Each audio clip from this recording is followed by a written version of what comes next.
สบายดีเนาะมื้อนี้ฝนตกพี่น้องจาก40-50 วันบ่ได้ตกหากำลังมาตกแห้งจุดนี้เนาะพี่น้องเลยลงมาเบิ่งน้ำให้น้ำหน้าเกือบจะพ้นแหละที่แห้งที่สุดในปีนี้เนาะน้ำเต็มเบิดตรงไห้ตรงหน้าเขาสิมาเบิ่งว่าน้ำหน้าเขารู้บ่เนาะ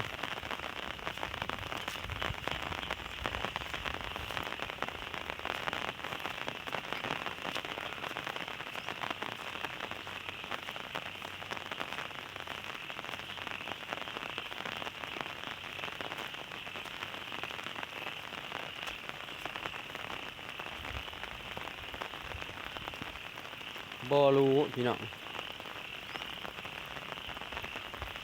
นี่คือตะกะเนาะ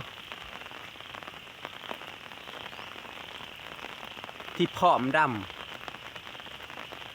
เมื่อวันเสาร์เนาะพี่น้องเนาะที่ลงน้ำหน้า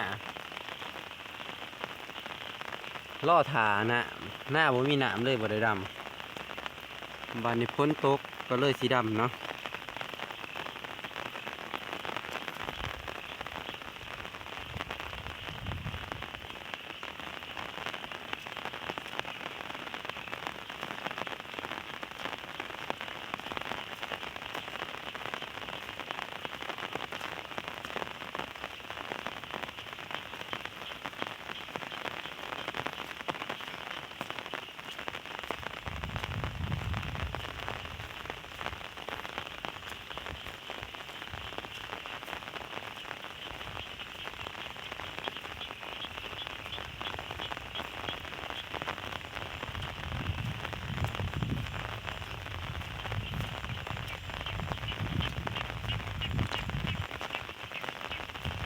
เสียงกบเสียงเขียดเหาะเร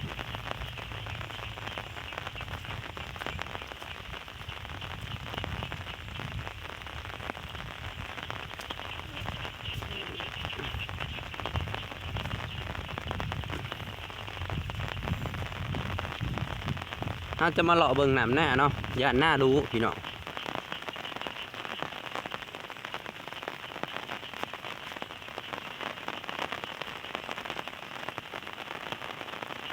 คือว่าพ้นตกยังบ่เศร้าเนาะตกแต่12 โมงขึ้นน่ะ